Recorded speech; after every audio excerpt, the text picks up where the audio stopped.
Hello, everybody. Just 2 minutes ago, I saw Israel is bombing Iran. Gee, is this war spreading? All right. It will affect all of us. It's very, very important. Is it a distraction from the election? Or is the election a distraction from all of the bombing and the wars? I still hear people saying, this is a distraction, that's a distraction. I don't think any of it is a distraction.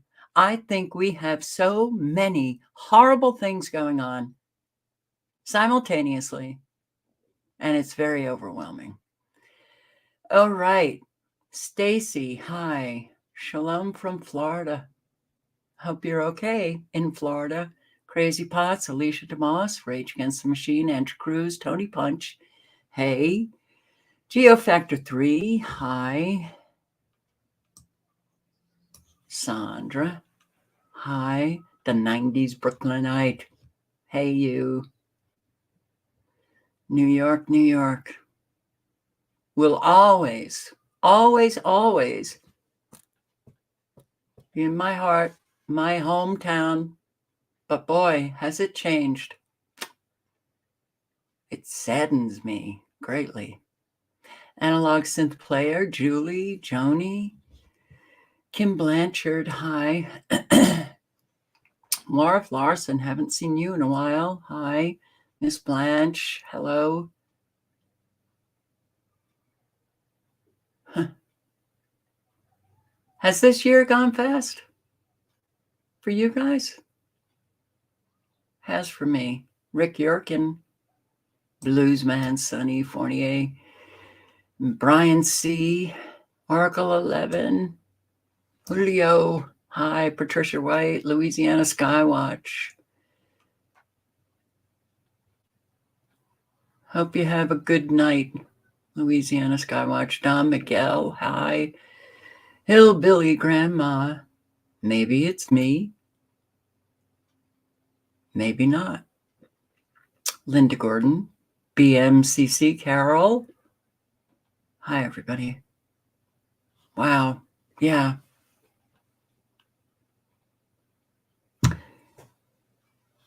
I want to start with coming across this tweet just like 2 minutes before I went live. Breaking. Israel is now dropping bombs on Iran's capital city of Tehran, Syria's capital city of Damascus, Lebanon's capital city of Beirut, Iraq, and Gaza. Okay. Wow. Now, a lot of people post things, though, I follow Sarah and I don't find her to be somebody who would just post something that wasn't true, but I was kind of hoping it wasn't true until I saw this. Breaking. Israel Defense Forces have officially confirmed the start of offensive operations against Iran, with multiple strikes reported. In response to months of continuous attacks from the regime in Iran against the state of Israel, right now, the Israel Defense Forces is conducting precise strikes on military targets in Iran. The regime in Iran and its proxies in the region have been relentlessly attacking Israel since October 7th on 7 fronts, including direct attacks from Iranian soil. Like every other sovereign country in the world, the state of Israel has the right and the duty to respond. Our defensive and offensive capabilities are fully mobilized. We will do whatever necessary to defend the state of Israel and the people of Israel. In response. All right. I would love to hear from my subscriber in Israel. This is not going to be good. This is just not going to be good. And there is an awful lot of Israelis that want Netanyahu gone. But lo and behold, Syrian girl posts, U.S. pilot exposed. U.S. involvement. U.S. involvement in Israel's strike against Iran. No. Why would we be involved? Well, I guess because the U.S. F-16s were in the area to protect Israel. But those tweets from a U.S. pilot were deleted, but captured by others. They will get the response shortly. I'm above the Holy Land. Captain Daniel.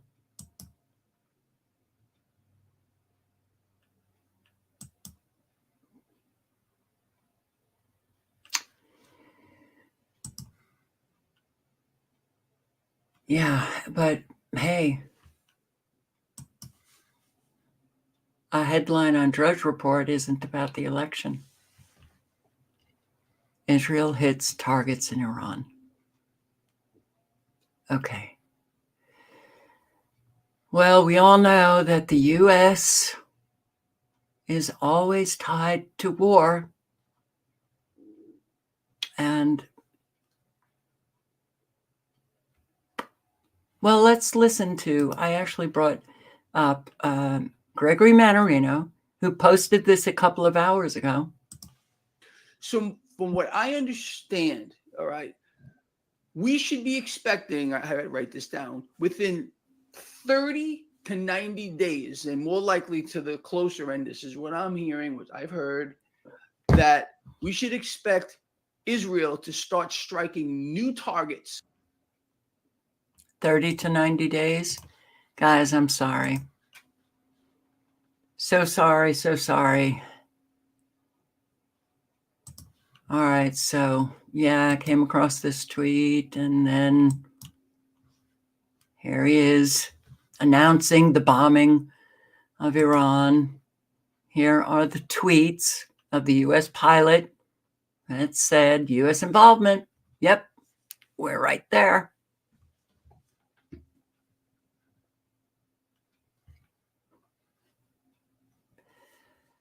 Well, this could be the start of the official World War III official declaration, as if it's not going on. But here's Drudge. Israel hits targets in Iran. Okay, finally. Something not about the election. But look at these headlines. Trump trashes USA. Garbage can of the world. Wow. Trump alumni. He could deploy troops against Americans. Yeah, he could. Absolutely. But yeah, and all of this, Hillary Clinton and Kamala Harris and equating him to Hitler. Didn't he just like a week ago say that he was going to throw Jew haters in jail? It doesn't sound like Hitler. But all of these people are really they're disturbed people. They're sick people, psychopathic. This guy is such a narcissist. Do any of them come in to the White House or even campaign for the presidency with the idea that they don't want power, they just want to help the people? No. They're all power-grabbing people, parasites. So they all, Kamala Harris says that he's going to be a dictator from day one. Well, that's what they all are. Puppet dictators, by the way, puppet dictators. And here we go. So just let me put this back just 3 minutes. Israel to start striking new targets in the Middle East. That's number one. Number two. And it happened today. Now, he said 30 to 90 days. Nope. How about just a couple of hours, Gregory? Secret troop deployments, U.S. troops to the Middle East. Now, how many of you are surprised about this? I don't think this is anything stunning or anything that we would not expect to happen. It's just too easy. What happened? What happened yesterday? Jamie Dimon, the illustrious CEO of the Wall Street superbank of superbanks, JP Morgan, what did he say? I wrote this down too.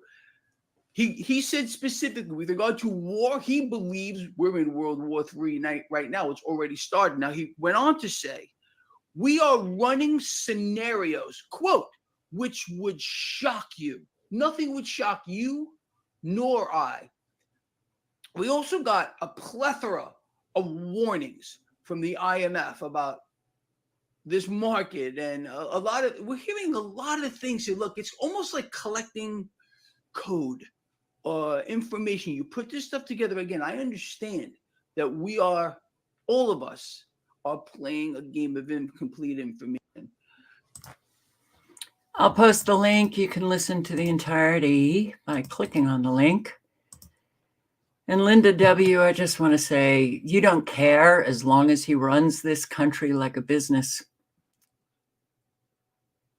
Okay. Really? Well, we are a business. It is a corporation. But if he's running it like a business and a whole lot of us get hurt in that running, in his operations, doesn't that bother you? Like he did for 4 years. I have a Trump playlist on Never Lose Truth, pointing out, oh, you like what he has to say? Yes, I do. Oh, have you watched what he has done? Silence. No clapping there. And I just came across this. Let's just listen to a few minutes together because I literally ran across this 30 seconds before I went live. Israeli civil war is coming. Yeah. There is an awful lot going on, man.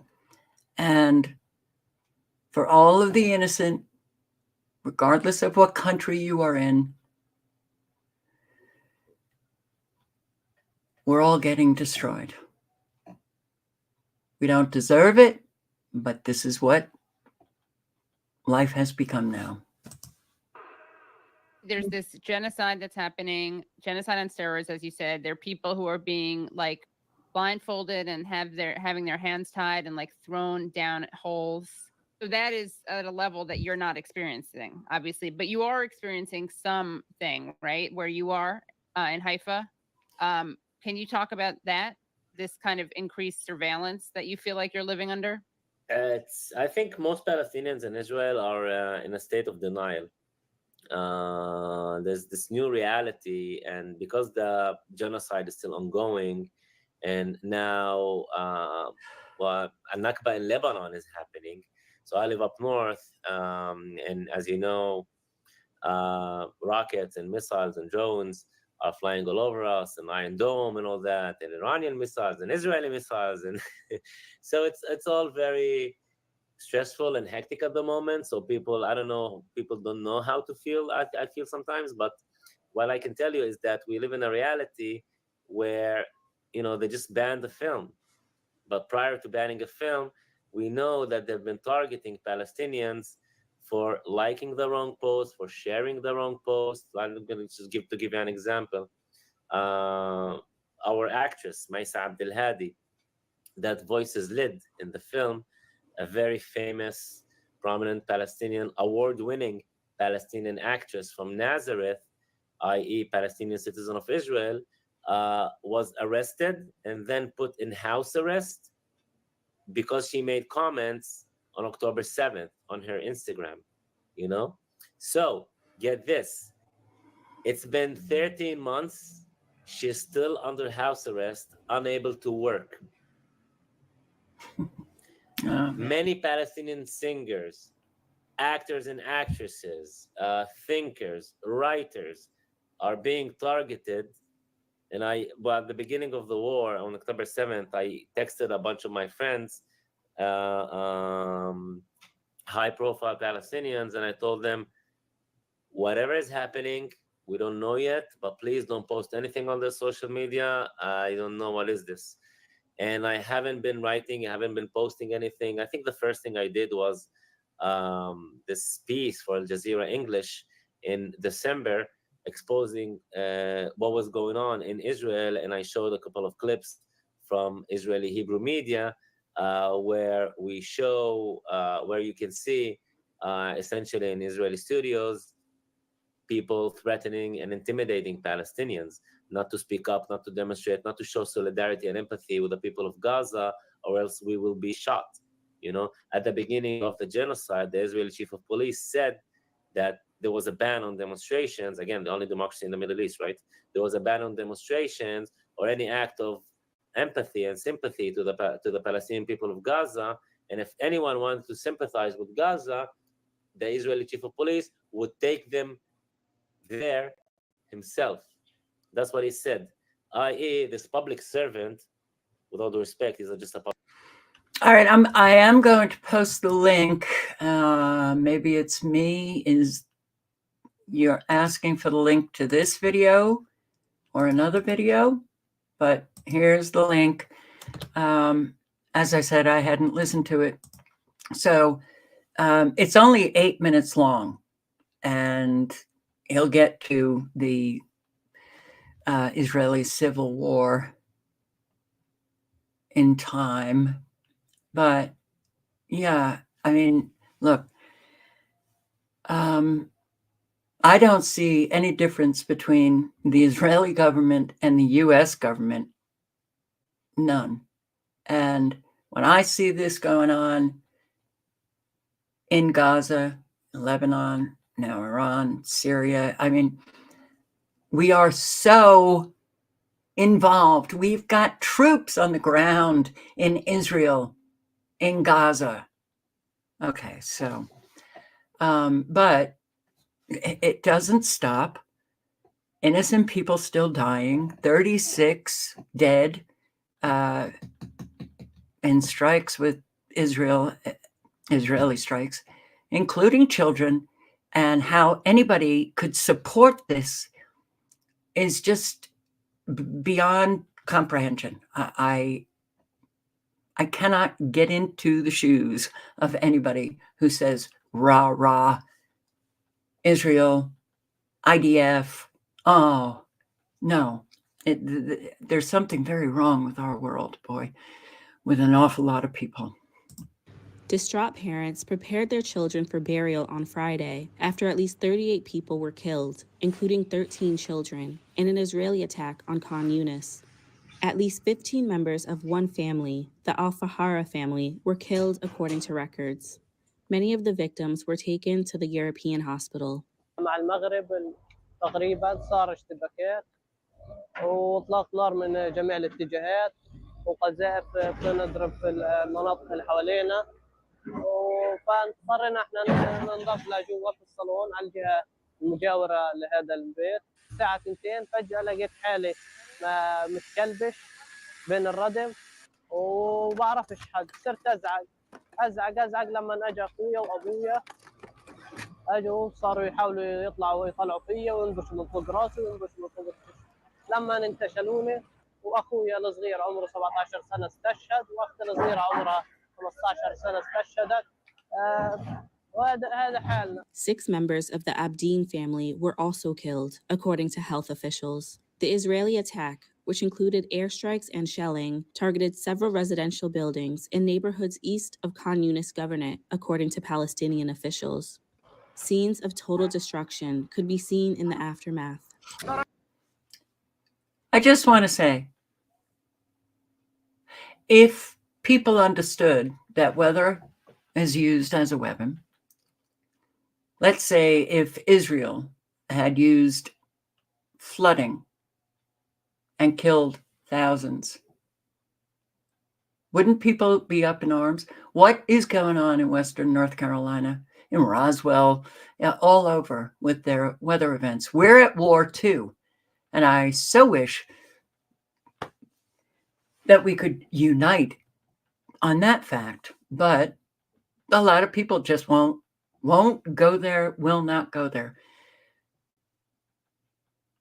The amount of devastation, especially when I look at Western North Carolina, with how many dead, the loss of homes, the sleeping out in the cold, I can't help but think of Palestinians in Gaza.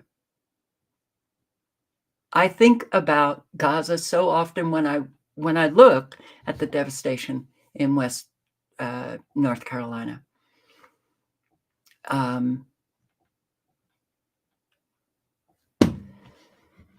Yeah. So, Israel Army acknowledges bombing at least 13 schools in Gaza. Wow. Gee. Doesn't mean they're going to stop. The Israeli army has acknowledged bombing at least 13 schools in the past month, each time claiming they were shielding militant fighters. This as the humanitarian crisis is growing worse in Gaza. The United Nations is warning food is so scarce the region could be on the brink of a famine. For more, let's bring in NBC News international correspondent Raf Sanchez, who joins us now from Tel Aviv. And we should warn you, some of the footage you're about to see in Raf's report could be disturbing. Raf, good morning. Joe, good morning. Since the start of the war, displaced Palestinian civilians have been seeking shelter in schools all across Gaza. But in the last month, Israel has dramatically stepped up airstrikes on those schools turned shelters. It says it's hunting Hamas militants, but those strikes have killed large numbers of Palestinian civilians.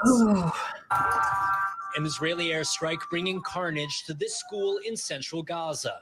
Wounded children carried past what were once classrooms. The dead wrapped in blankets and lifted through the rubble. Hundreds of displaced civilians had sought shelter here, hoping school grounds might offer a sliver of protection. They were wrong. At least 18 people were killed, according to hospital officials, the majority women and children.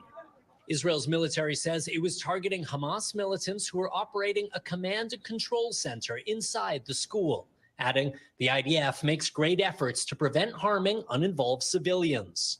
But no warning was given before the attack. And an NBC News review of IDF statements found it's acknowledged bombing at least 13 schools in just the last month, each time saying it was targeting militants inside.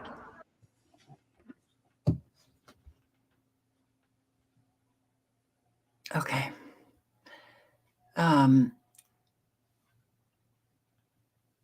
Were you being sarcastic, Linda W? Were you being sarcastic when you said you loved the peace on earth during Trump's first term?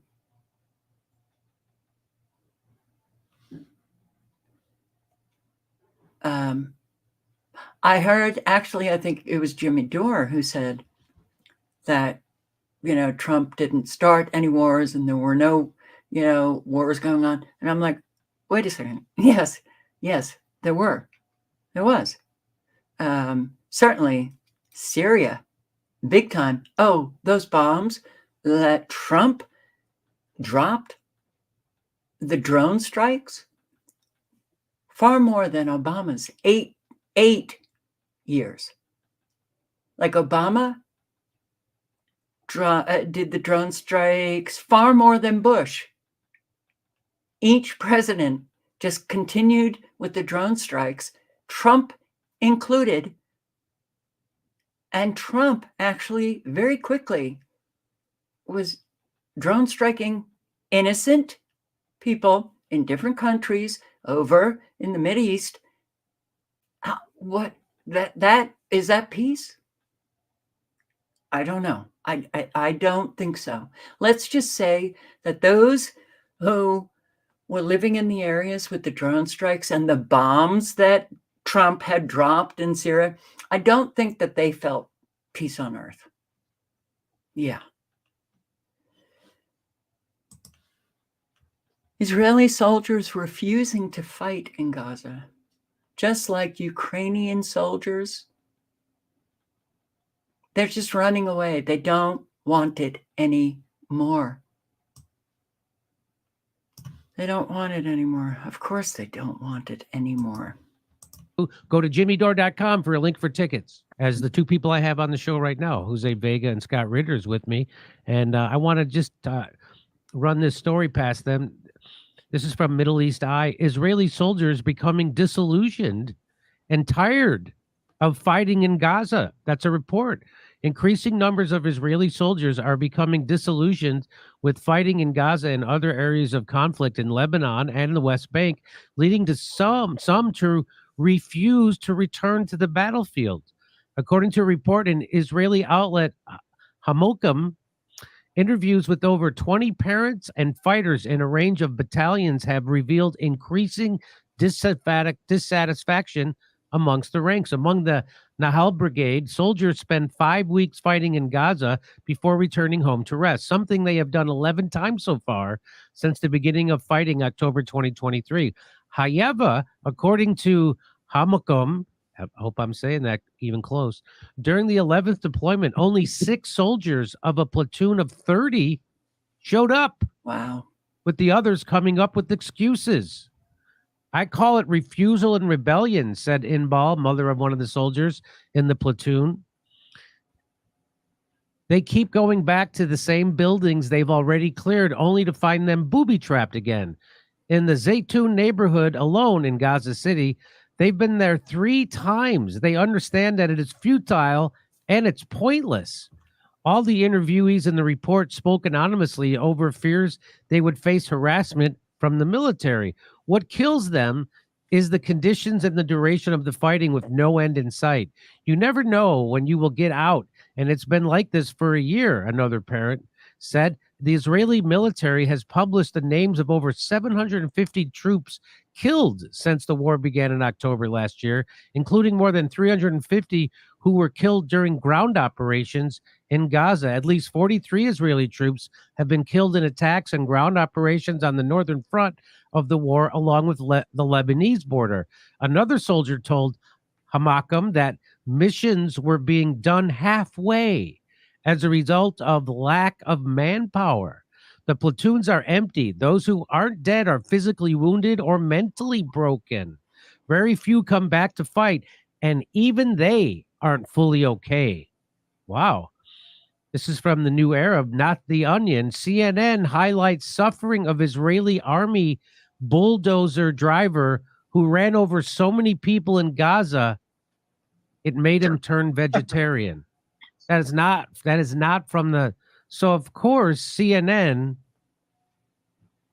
is sympathetic to the guy who drove the bulldozer. He got out of Gaza, but Gaza did not get out of him. Israeli soldiers returning from war struggle with trauma and suicide. This is from CNN. Guy Zakin provided insight into their experience in Gaza. We saw very, very, very difficult things, he told CNN, things that are difficult to accept. The former soldier has spoken publicly about the psychological trauma endured by Israeli troops in Gaza.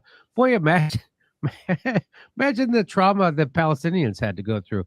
In a testimony to the Knesset, Israeli's parliament in June, Zakin said that on many occasions, soldiers had to run over terrorists, dead and alive, in the hundreds.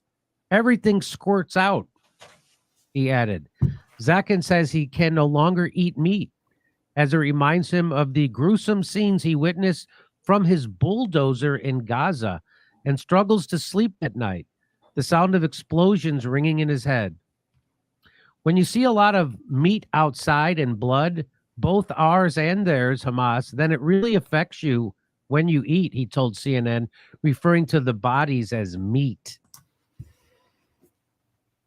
Oh, my God. All right. Yeah. I always just put it in, it's evil versus good.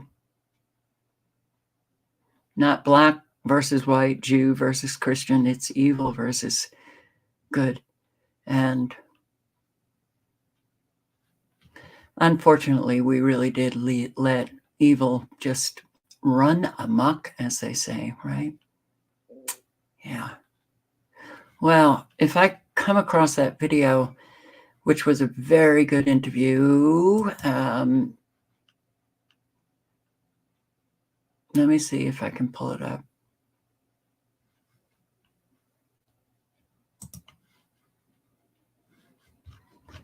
An Israeli who was an IDF soldier, but never had to fight.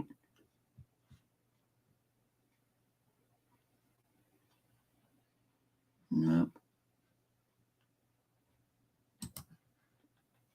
Okay. Now, is he a historian, I think? I'm going to post a link. But yeah, it was very good. But this man,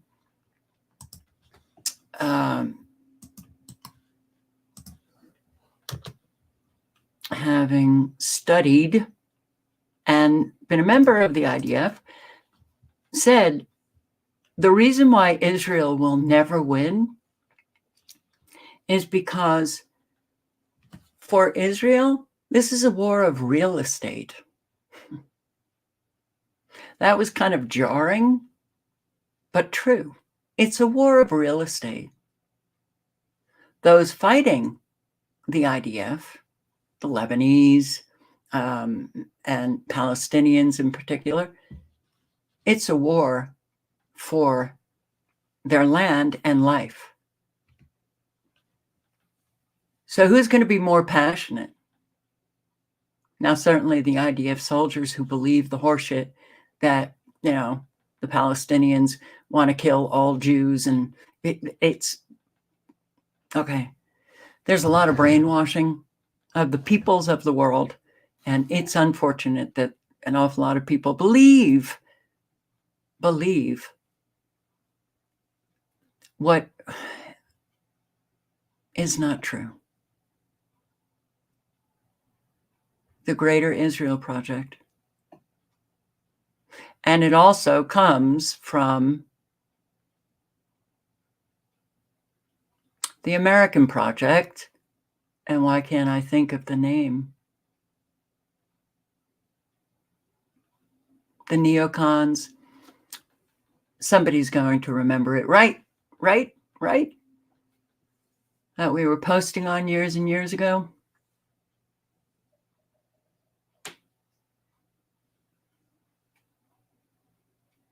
Oh, I can't remember it. But yeah, I mean, Biden said, look, if Israel did not exist, we'd have to create it.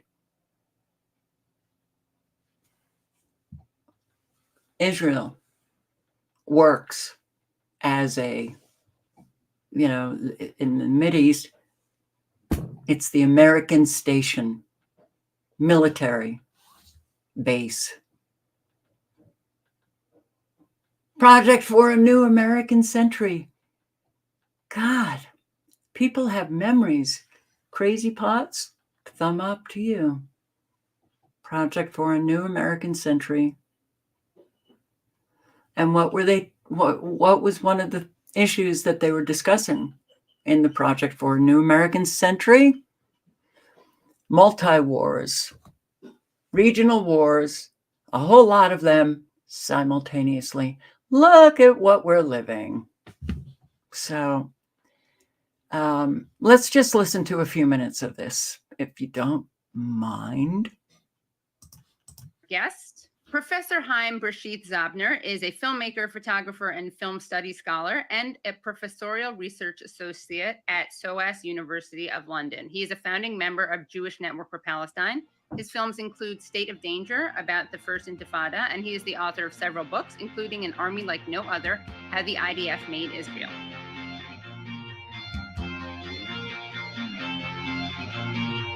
Chaim, thank you so much for joining us. Thank you for having me. So you've written this excellent book, An Army Like No Other, How the Israel Defense Forces Made a Nation. But you're also someone who was raised in Israel, and of course you served in the army. So I want to know about your own experience in the army and how that has shaped your understanding of the army. It might have had something to do with the way that I view other refugees like the Palestinians. Yeah. Now, basically, I didn't actually want to go to the army. I do hope that you listen to this man. I found it very interesting, and so the link is in the chat. I do want to get to other things before the end of this live, but yeah, T-Lam, some people believe Israel is good and holy and right. Some people believe the United States is good, holy, and right, morally superior, exceptional. Yeah. Indoctrination is quite a weapon that they can use against the people to believe what clearly is so wrong, and what did Americans, they wanted to believe that we're going to fight them over there so we don't have to fight them over here. And we destroy Iraq when Iraq had nothing to do with 9/11. Okay. Whole lot of innocent Iraqis dead. USA, USA, USA. For years, people were, you couldn't say anything against American soldiers and what we were doing in Iraq, just like the Israelis are believing all of the crap that they're hearing from their government. Yeah.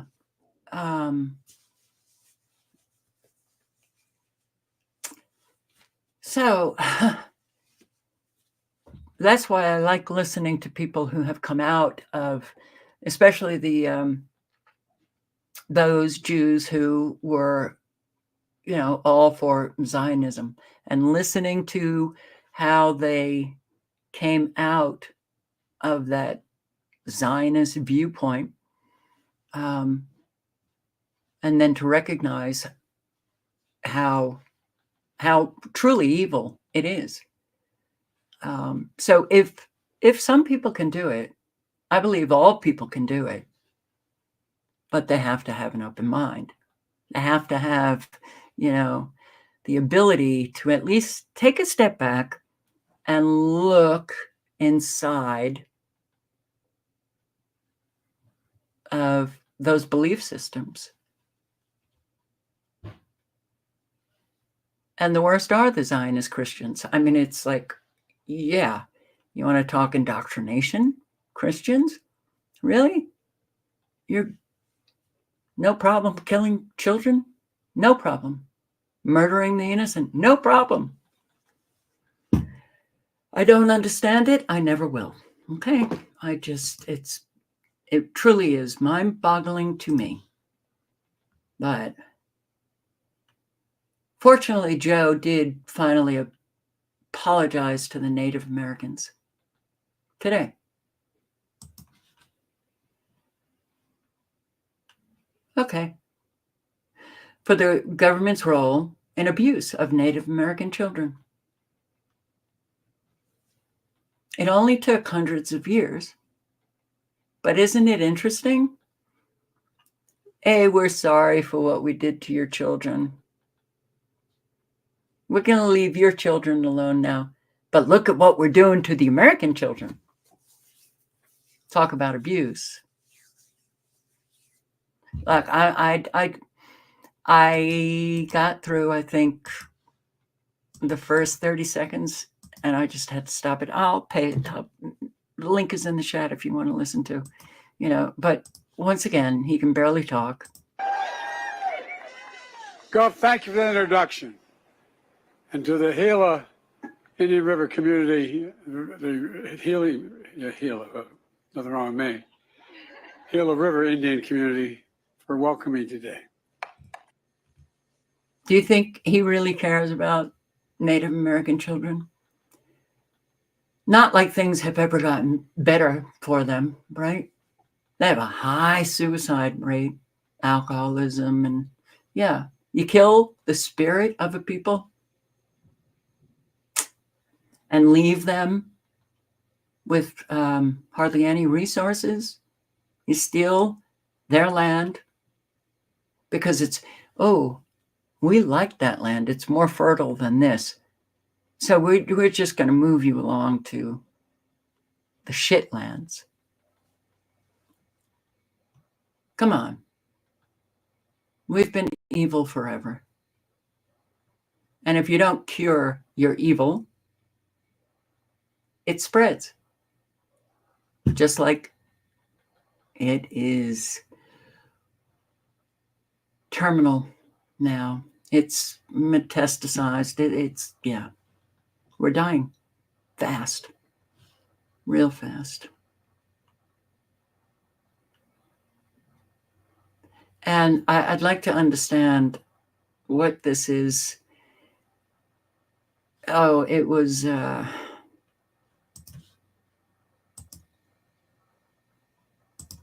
Drudge's headline before Israel started bombing Iran.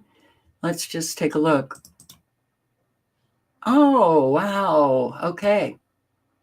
Hillary Clinton. Trump will reenact the Nazi rally in 1939, Madison Square Garden. He wants to lock up Jew haters. Okay. He's all for Israel. All right, but do you know about the 1939 Madison Square Garden rally? There is a video of it. And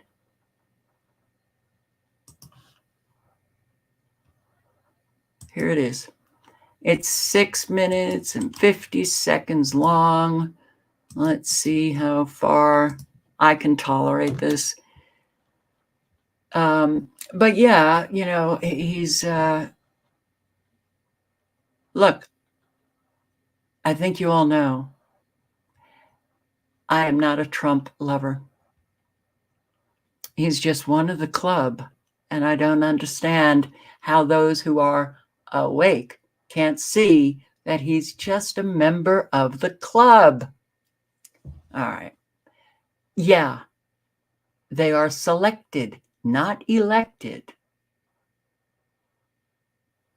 You know, a whole lot of people before Trump announced his campaign, I thought were, well, they understood that presidents were selected and they were kind of, well, vicious towards Obama, but so was I.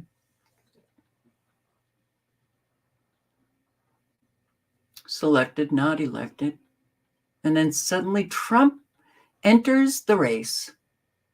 I lost so many subscribers because of my position on Trump, but I couldn't believe how many people just jumped on the Trump wagon and behaved exactly like the left was behaving with Hillary Clinton and Obama. And it was like, wow, well, that's a trip, huh? Okay. Rolled out 5G, usurping local authority, telling the telecommunications industry, hey, I got the power, but he didn't. But gave to the telecommunications industry the unconditional authority to put 5G wherever they wanted to put it. And too bad, local authority, you have nothing to say about it. Operation Warp Speed. The military is going to be delivering the vaccines. There's so much. Climate change, People think he got out of the Paris Accord. No, no. He just said that knowing full well mayors and governors were already implementing the Paris Accord, Paris Climate Change Accord. And why didn't he say that mayors and governors do not have the right to implement an international treaty? But he didn't. Okay. Well, he got us out of TPP, Transatlantic Pacific Partnership. No, he didn't. He just said that. Corporations, do you see that they have been taking over the sovereignty of not only our country, but other countries? You can't see that? It's happening. He for the right is Obama for the left. Oh, he's saying all of those things that you want to hear. But watch what he does. Did he build the wall? He claims that he couldn't, the monies or something that he could have. Absolutely. It's his job as president to protect the American people. He had every right. But those on the right, yeah, I like him. So there. There's so much more, but it's like, oh, wow.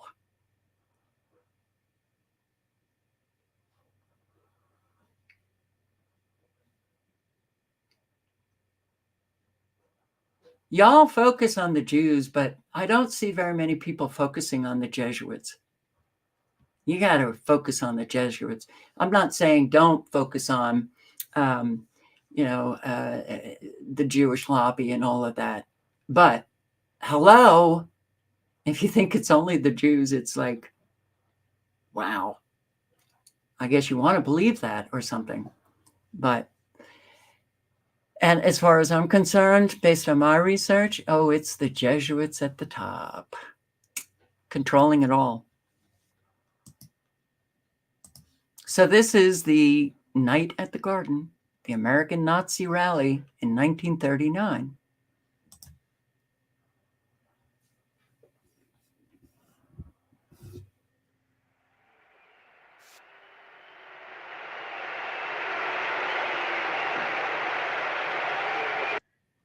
The Jesuits were created by Jews.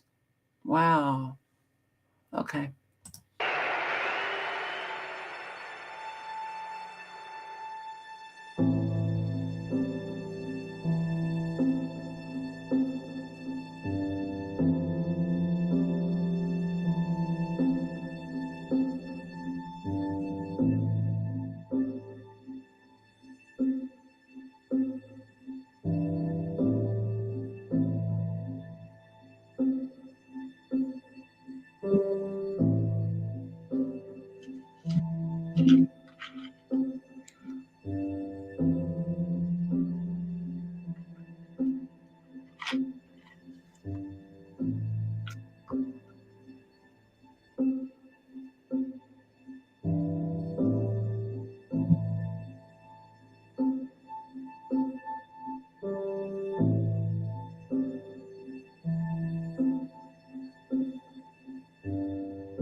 I pledge undivided allegiance to the flag of the United States of America and the republic for which it stands, one nation, indivisible, with liberty and justice for all.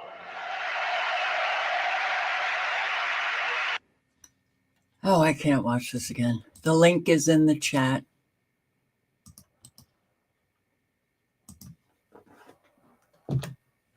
So, yeah.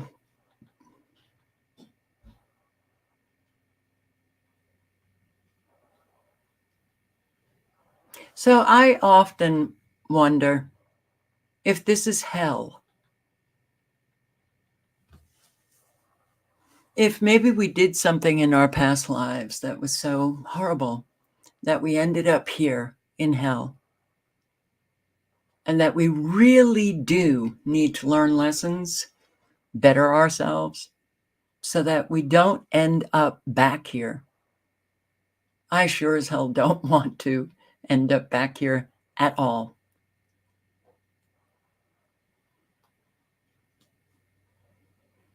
Oh, God. I'm so tired of this.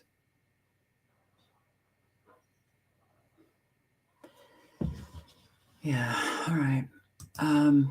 So, yeah, how about those chemtrails? Again today?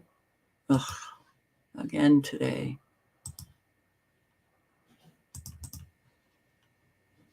These, oh, here it is. Wait a second. This is the sky this afternoon. This is when the frequencies are very noticeable, and people should be wondering, gee, our clouds are now rippled. Why? Because it was saturated in microwaves.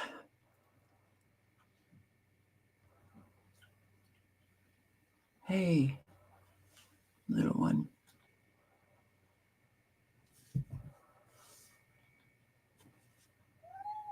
Ooh, look at this.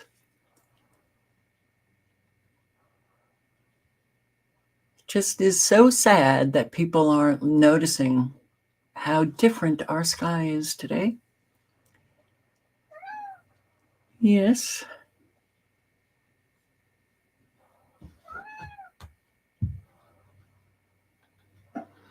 And since being here, I've been waking up with a lot of headaches. And the headache I woke up with today, I thought it was going to get better. But no, it got far worse. And I walked outside and I see all of the microwaved clouds. Okay, there's some crazy footage supposedly from today, October 9th, 2024, from Florida ahead of Hurricane Milton. Can anyone confirm whether this is footage from today? I know we got a lot of solar storms going on and whatnot, but friends, you have to realize that we are being attacked with weather warfare.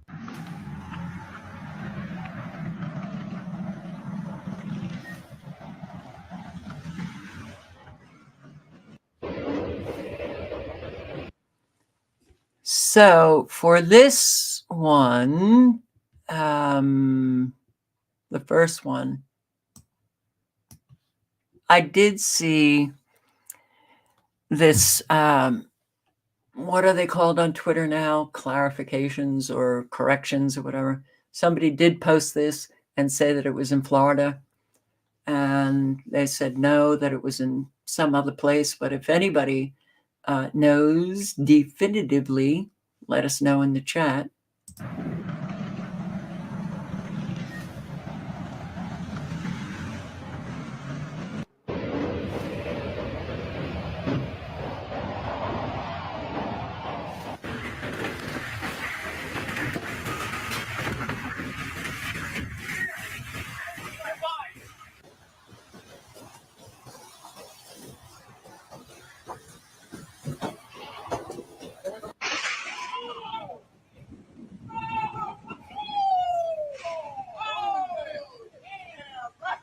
Okay, there's some crazy. Weather used as a weapon. Weather now is a weapon of war.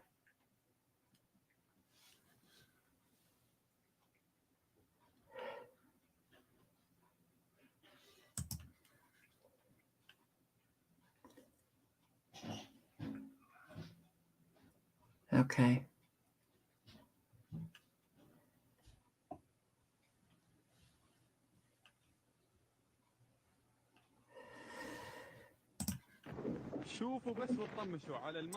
Dubai. Dubai. Wow. Tornadoes are mostly contained to the United States, or at least that's the way it used to be. Not anymore. Dubai. النادر 23 اكتوبر 2024 اعصار قمعي يلامس السحابه الركاميه للارض ويدور على عمره سوبر تشارج للسحابه.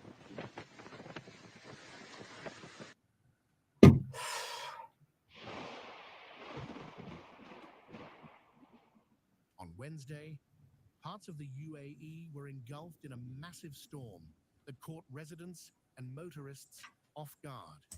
I bet they were caught off guard. And Saudi Arabia gets hit again.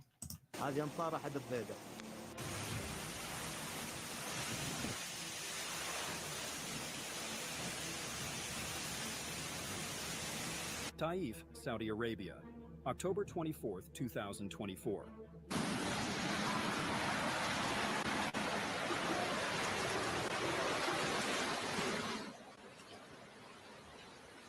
اليوم الجمعة 25 أكتوبر 2024. I'll post a link if you want to watch more, but yeah, I mean, there are so many opportunities, for people to question the events that are taking place all over the world,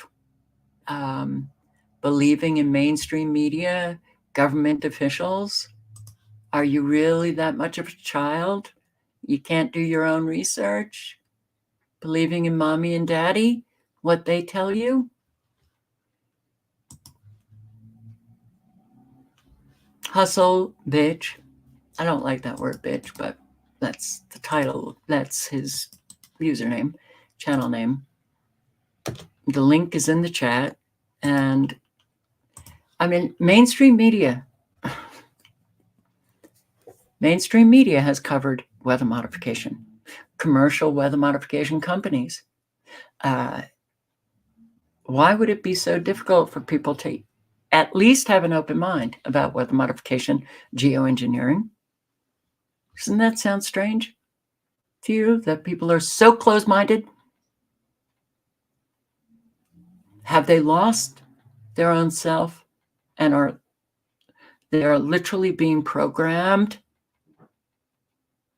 by external forces? There are currently 42 cloud seeding projects across the American West, like this one in Utah, where they take planes like this with flares attached. They fly right into the storm and send microscopic particles into the cloud. Particles that act like magnets for water droplets, bonding together until they are heavy enough to fall to the ground as rain or snow.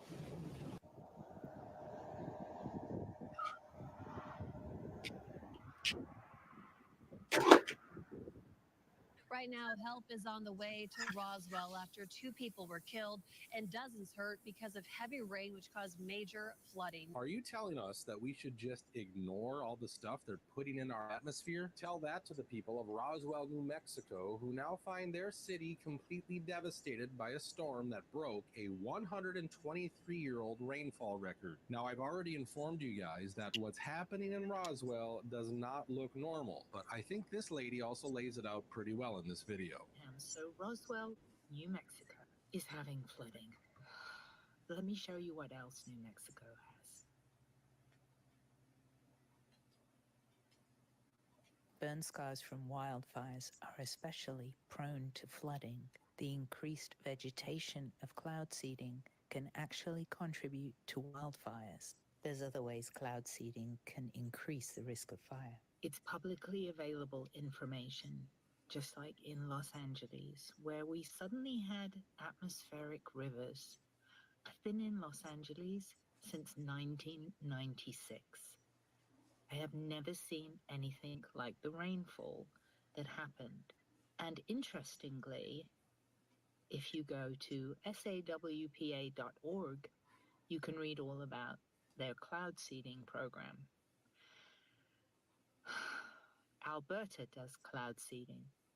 Again, it's publicly available information. Most states, all you have to do is go to weather modification. Weather modification company. Go to my playlist on Never Lose Truth, weather modification playlist. But there are companies, and one in particular provides services to a whole lot of United States, states in the United States. They provide enhanced rainfall, enhanced snowfall, and other kinds of services. Just one company. But if you did the research, then you would find out, oh my God, there's a lot of companies out there providing weather modification services to governments, to states. Even in California, that's an easy state to do the research in. Look up in all of the counties. They take the taxpayer money and pay for weather modification services. Utility companies provide weather modification services. Okay? You know, and New Mexico, all right, so the cloud seeding program, well, look at Texas. Texas Weather Modification Association. They have a YouTube channel. And on that channel, the public can see. There they are talking about weather modification, what they're going to be doing, what they have done, and whether or not it was successful. The former head of the Texas Weather Modification Association gave an interview to mainstream media and said, we can make it rain in a larger area for a longer period of time. And every time I hear that or even say it, I think of Hurricane Harvey. All right. I just, it's a very, you know, it's just a very frustrating and bizarre time that we are living when you have so much evidence and still people refuse to engage.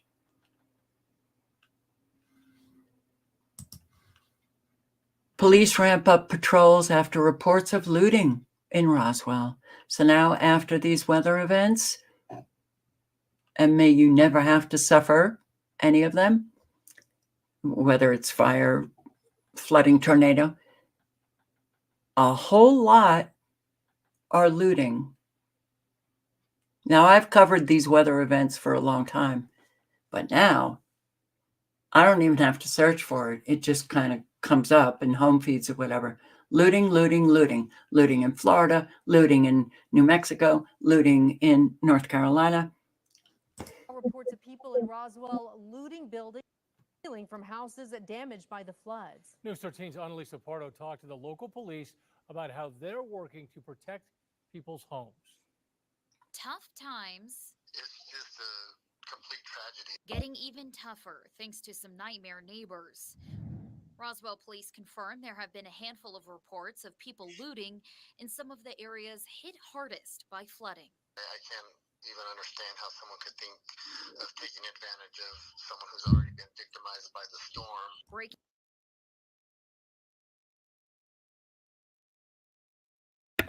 Because a whole lot of people have no conscience whatsoever. But yeah, looking at Silent Walk and he talking about the bronchofuels,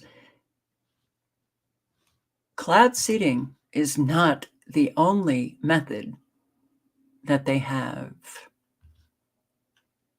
So when I see this cloud seeding stuff, you know, they may have seeded the clouds to create that. But I don't think that they're just seeding the clouds all over the world to create the kind of flooding that we are seeing.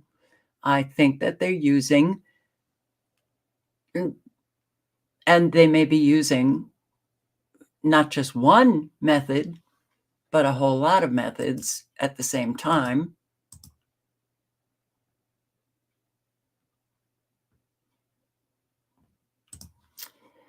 Anyway, yeah, the looting, and now it's a very unsafe country that we are living in. And I do want to point out that Brush Junkie has posted on the fires. Hello, everyone. And Wyoming fires, I'm sorry, the Elk Fire and the other fire, I can't remember the name of it now. Freedom Lithium Project. I like it when people say, I don't know if this is true. A whole lot of people come out and definitively state that those fires are because they want the land to, mine for lithium. We don't know that. So now, I'm so sick of this. Jesuits or Jews. God. All right. All right.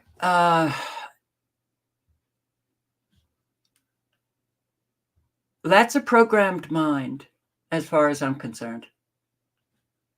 You can't get off that everything is about the Jews.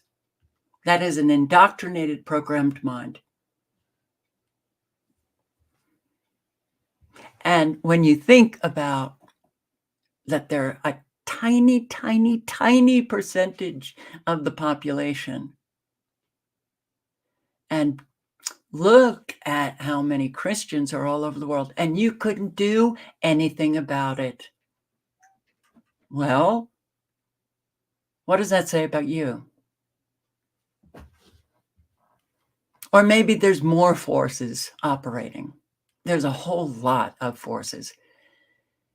All right, so in this video, she makes a lot of good points, so I'm just going to, because it's 7:08 already.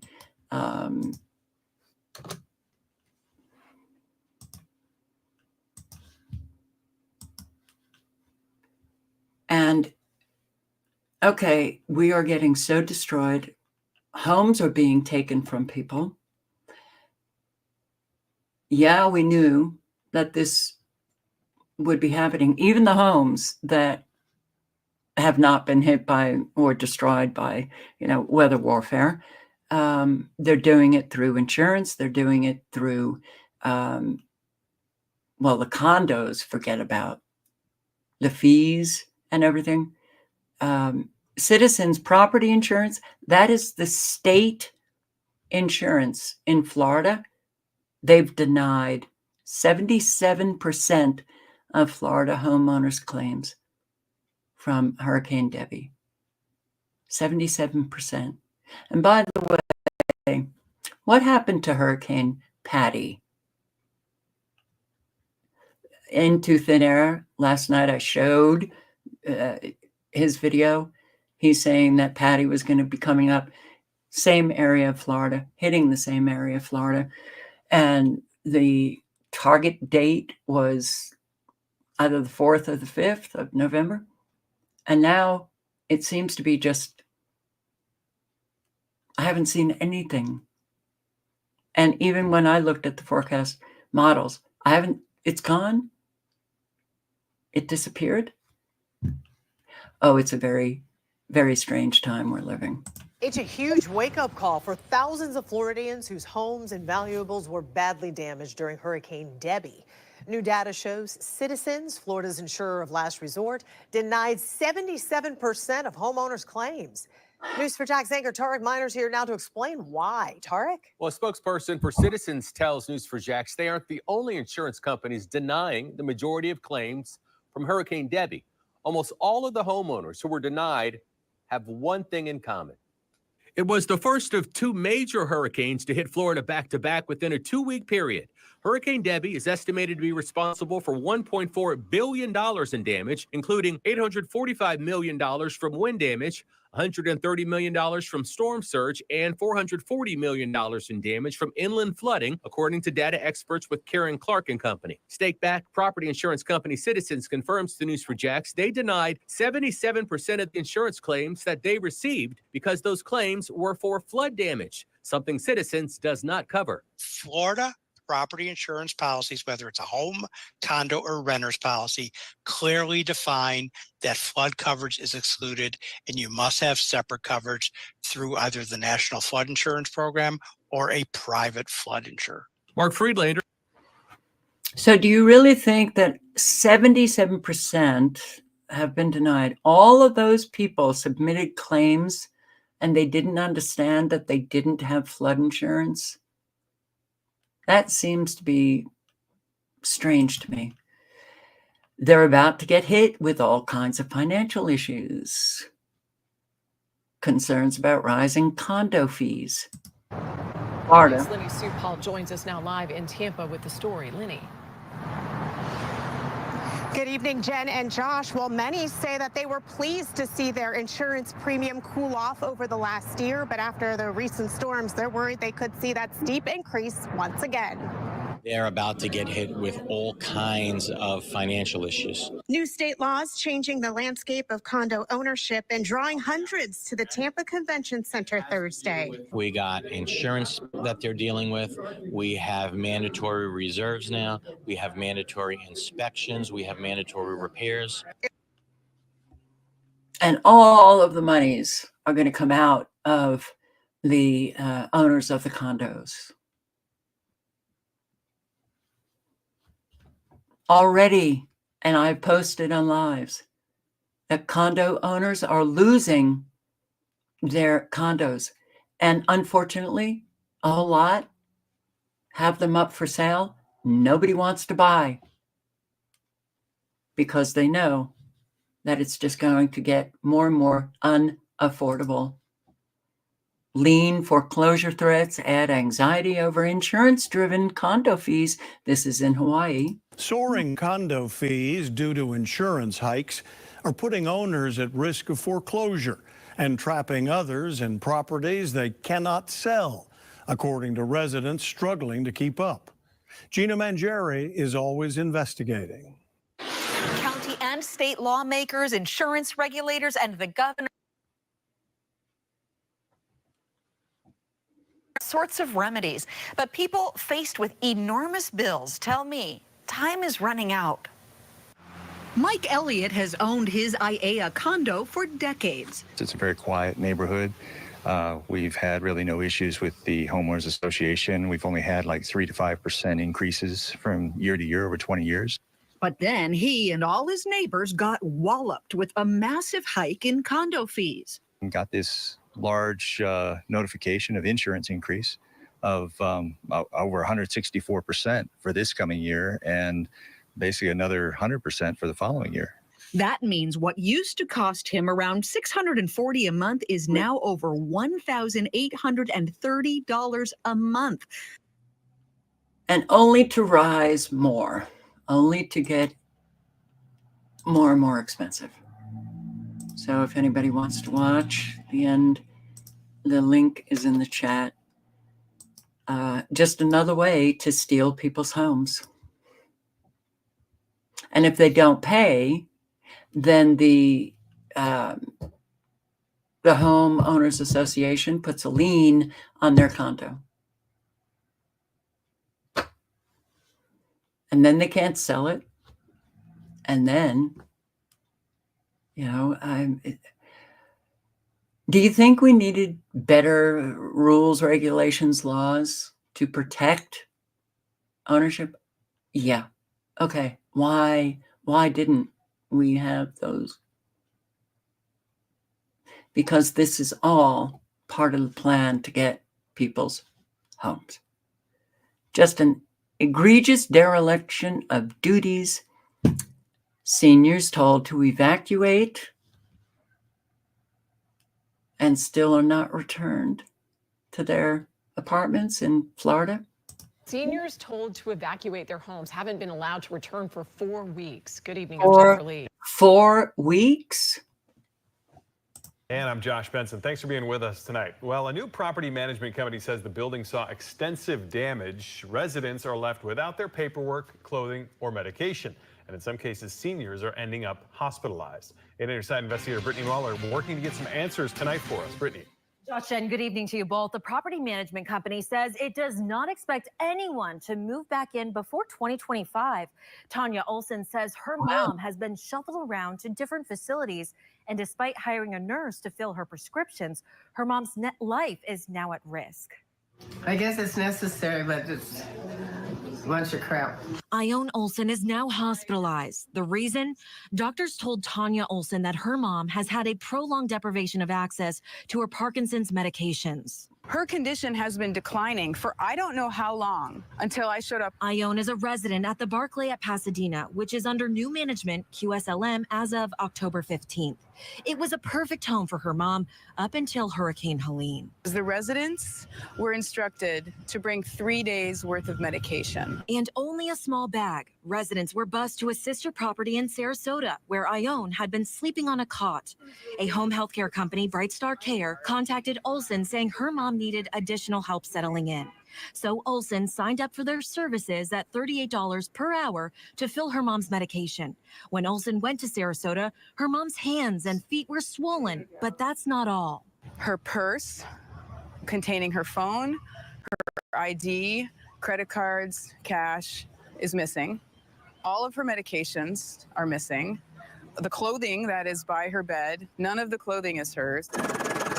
Olson says when her mom came here, she was able to walk, but now Ione is frail and confused. Olson took Ione to the hospital and says she reported Bright Star to the elder abuse hotline. When she contacted the company's owner, Susan Cooper, She told me that I should offer them a measure of grace because there's been a lot going on with the hurricane. I should offer them a measure of grace. My mother went from being able to be living independently, being able to walk 100 feet, being able to manage herself, to barely being able to stand. She's extremely ill because she didn't have access to medication, because those people did not do what it is that they said that they signed up to do. when I called Cooper, she did not answer my call. What is happening? On the other hand, a QSLM spokesperson would not answer my questions and denied my request for an interview. They would only share this letter that was sent to residents and their families on Wednesday. VP of Transition Operations Estella Bowers wrote both towers flooded, there was roof damage, and now the elevators are unsafe or unfunctional, all caused by Hurricanes Helene and Milton. Bowers said, given the magnitude of the restoration work, we will also have to go through extensive permitting to allow reoccupancy. We expect to have additional clarity on the timeline for moving back into the building by the end of this week. What really is happening here? What really is happening? Are they just, working the agendas to destroy people, to disrupt their lives? These are seniors. Yeah. Well, we heard another news broadcast last night on the same apartments, and the woman said the elevators are working.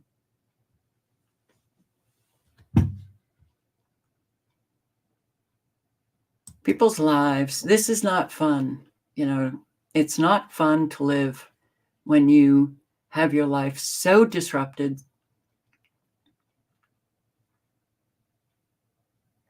Yeah. And Florida, there are so many homes that are being, government official comes by, code enforcement or whomever, uninhabitable. Too bad for you. Go on. And some, their homes are fine, but they happen to be living in a neighborhood where all of the homes have been deemed uninhabitable, even those that never got any damage.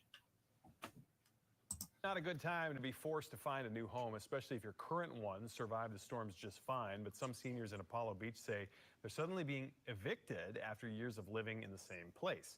News Channel 8's Georgia MacArthur joins us live from Apollo Beach with that story. Georgia.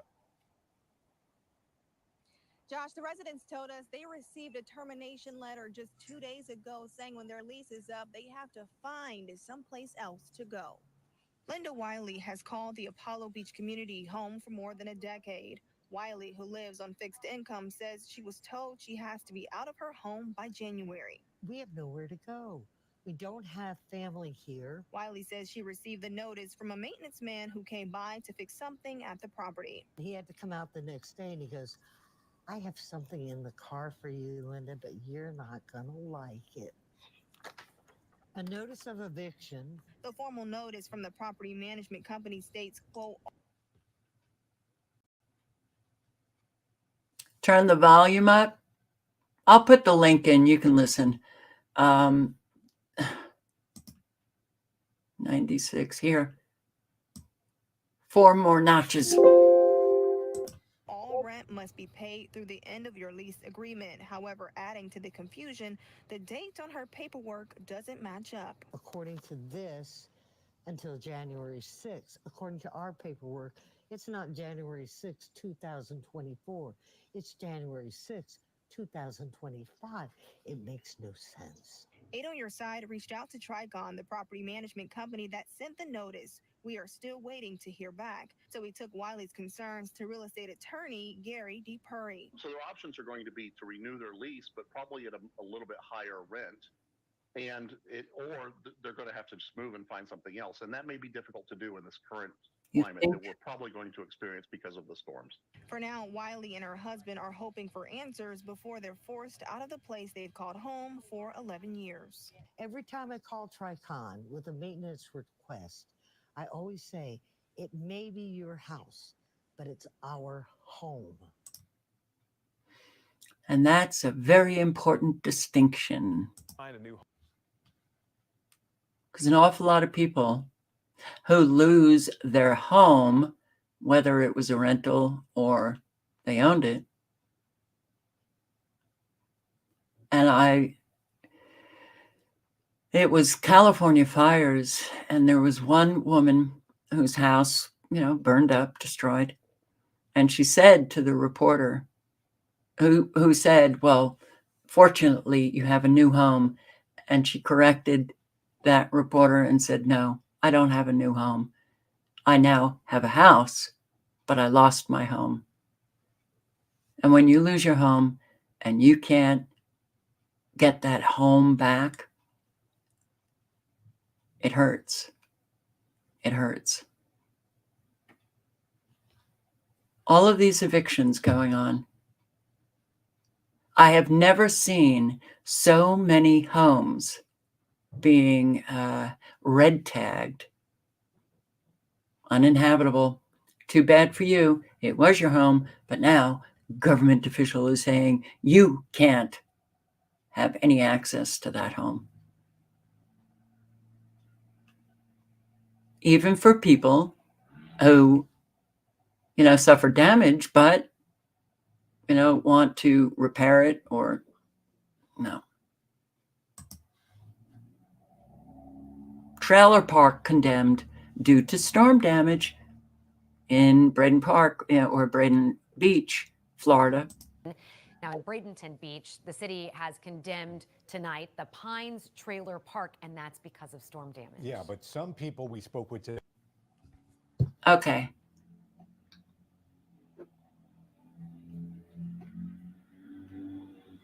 It's very interesting because when I was using OBS, everybody was complaining that my videos were too loud. Now people are complaining that they can't hear them. And I'd like to get, other people's, if you can't hear, why aren't I hearing from more people?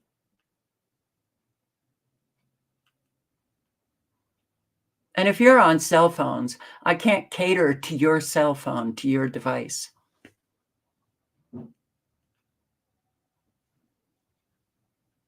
So, you can hear it? Okay. They're questioning why they are all being forced out when some of their homes were not substantially impacted. It was a little slice of heaven. It's It's emotional. You drove over the bridge and all your troubles went away. For Sandy Seaver, her home just off the Cortez Bridge was her paradise for the last 10 years. Now she and dozens of others have to find a new place to stay. Well, they're telling us they're condemning the entire park, regardless of the condition of your trailers. Some trailers are in excellent shape. There's maybe 4 that aren't able to be restored, but the city has decided to condemn the entire park. They're telling us we're getting a letter today or tomorrow and a red sticker on our door. Joseph Klingler took us into his home to show us what it looks like now. The water was here in my lower part, and it didn't get to the top part, but they're still saying if you got any water, you're condemned. Joseph says he feels safe living there right now, saying only a few of his neighbors had significant damage. The first storm was like 4 foot of water coming down. I only got 2 foot of water, so I didn't get much damage. The second storm was all wind. I only had very little damage at all. Today, we took their concerns straight to the city attorney. There were some guidelines and guidance provided indicating that if there was any water intrusion into any of the mobile home parks or trailer parks, they're a different structure from that of a typical residential home. Then that is deemed substantial damage and as such would need to come into compliance with the FEMA regulations. She says coming into compliance will mean starting from scratch. You would essentially have to elevate those structures, and the location and the base flood elevation in this particular area of Pines, they would have to elevate it approximately 9 feet in the air. And how do you feel about that? Devastated, sick to my stomach. It's too much for them. It's an elderly community. Economically and emotionally devastating for those folks right now. Resources are... What are they going to do? All right, so on the volume, it really is, this is the opposite now, using StreamYard as opposed to the OBS.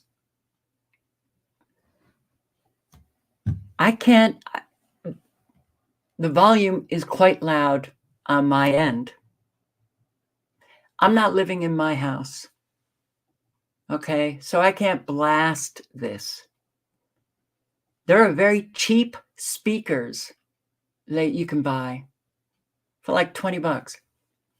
Buy some speakers so that you can raise your volume. Okay?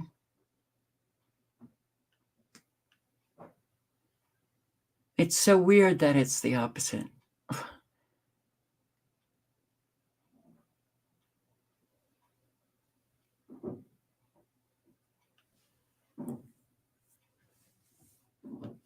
So, or get the YouTube booster. There's a YouTube, it's free. It's like, I guess, an app. And it boosts the volume.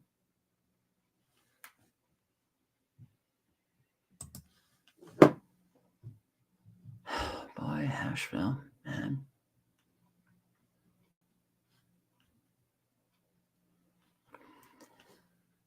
Save for tomorrow. But even FEMA now is really coming up with new rules, new regulations. And if you don't meet their new rule, you get screwed, making it very difficult for people. I mean, I really,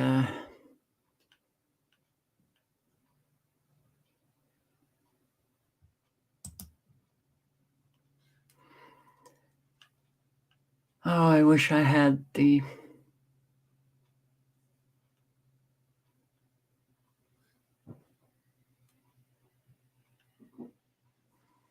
it's not open. All right. There's a big need for hay to feed animals. Western North Carolina, Eastern Tennessee. And if you happen to have a whole lot of hay in bales. In fact, one person on this tweet said that they need 1,000 bushels of hay. And you farmers and ranchers know what that means. They need 1,000 bushels of hay to start. And because I failed to bring that up, I apologize. But my email is neverlosetruth@gmail.com. Email me, and if you have any of that hay, then I will search for that tweet. Samaritan's Purse.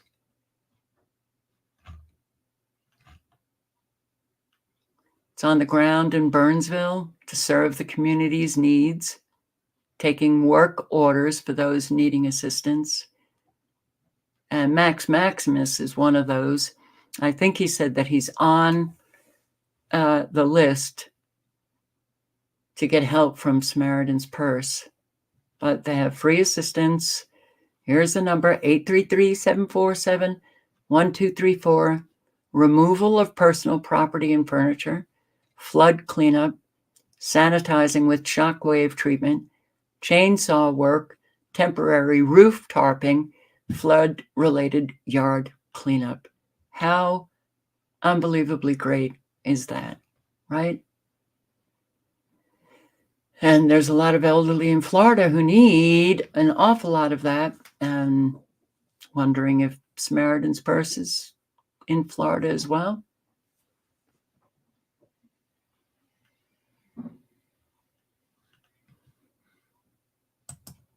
I'm going to post the link just in case you know someone that might need assistance. So yeah, we definitely need to just reach out, help people. Don't wait to be asked. Extend yourself.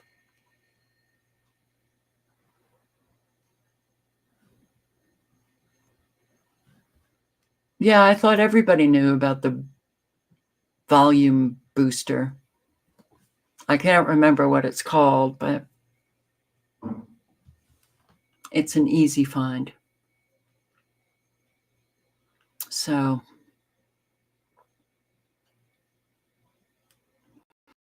help your communities. If you're close to these areas, where, close to Roswell, New Mexico, close to the places in Florida, close to, then on up, South Carolina, Georgia, North Carolina, Tennessee. And don't worry, there's going to be more areas around the country. So if you're sad that you're not close, can't drive down to help, I'm sure you'll have opportunity in the near future. But go out, even, you have a couple of hours, you have a day, just drive out. See what you can do for people. People are really hurting. But the difference is the temperature. Eastern North Carolina, up in the mountains, it's getting very cold. Very cold. So